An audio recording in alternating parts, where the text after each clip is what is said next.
All right, Shalom. I want to give all praises to Yahweh, Bahashim, Yahweh Shai, Bahashim, Ha, or Ha, Kodash, Mama. Double honors to the elder apostles and their elders of GMS. Double honors to my elder of this camp as well. Salutations to the sincere Akim, pushing this truth and sincerity around the four corners of this earth. I'm the Car Karab Bun Yasharallah, coming out of the Lions Den camp of Yasharallah here in Jacksonville, Florida.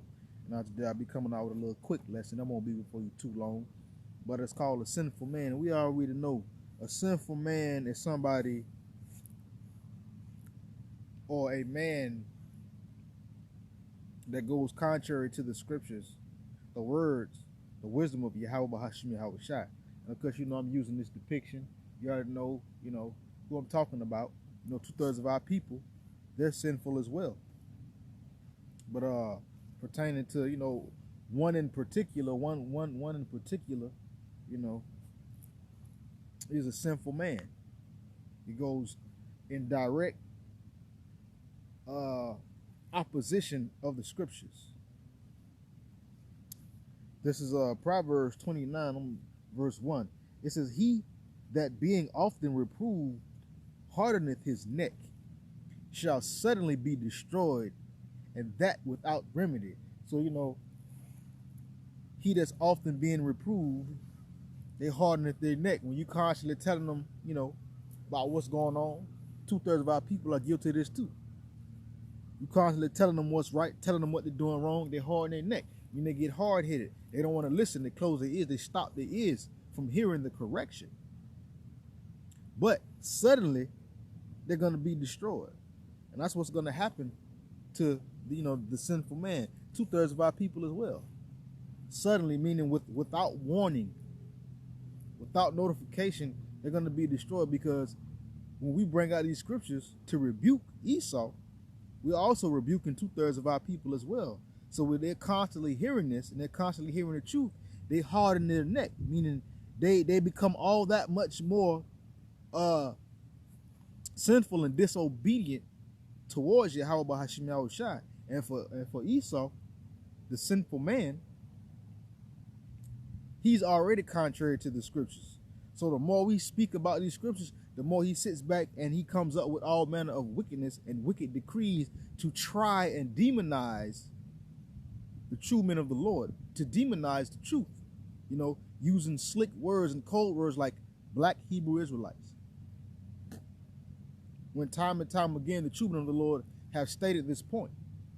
Well, the true men of the Lord stating the fact that we are not black Hebrew Israelites towards Esau, well, that's a reproof. That's a correction. Esau hardened his neck. He hardened his head. He don't want to take the correction because he has a wicked agenda. But he shall suddenly be destroyed, and that without remedy, meaning the destruction is going to come when you're not when he's in his comfortable state, I should say. Let's go to Sirach, chapter 32, verse 17. It says, "A sinful man will not be reproved, but finding an excuse according to his will." So a sinful man, one who is living in transgression to what is right, i.e. the scriptures, a sinful man will not be reproved. A sinful man will not take responsibility or take the blame for his wrongdoing. A sinful man will not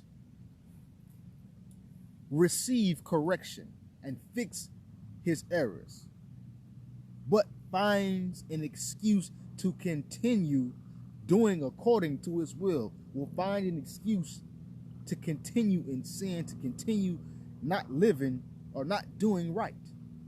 This is 2/3 of our people as well. They find an excuse to sin. Esau, he finds an excuse to sin. He will not be reproved. He will not be corrected. He will not be blamed for his wrongdoings. And in his wrongdoings, he finds an excuse to continue in his wrongdoings, continue in sin, in transgression. And 2/3 of our people are of their father, the devil, the deceiver. Continuing. Last point. Sirach 15.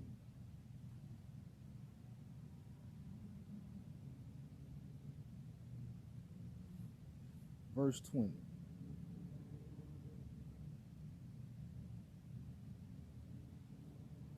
It says, and this is for 2/3 of our people, because you know they like going back to Sirach 32 and 17, they'll find an excuse to sin. Well, this is Sirach 15 and 20. He hath commanded no man to do wickedly, neither hath he given any man license to sin. So for 2/3 of our people, this will cut on them, because the Most High has not commanded, as a matter of, he's not commanded any man, especially those of Yasher Allah, those of Israel, not to sin. There is no commandment that where the Most High allows you to sin willfully, allows you to do wickedly willfully. The Most High has not given any man a license to sin. The Most High has not given permission to sin. There are times where we do sin. Everyone has fallen short of the glory, but it's not purposeful. But a sinful man will not be reproved. A sinful man will purposefully sin. 2/3 of our people, they purposefully sin. They purposefully live in transgression to Yahweh Bahashim Yahushua. And when the correction comes, they find a reason to continue in their sin. Same as Esau, the sinful man. He finds a reason to continue in his sin. But the Lord has not given any man license to sin. He has not commanded any man to do wickedly, especially those of Yasher Allah, the so-called Negroes, Latinos, and Native Americans. And with that, Shalom.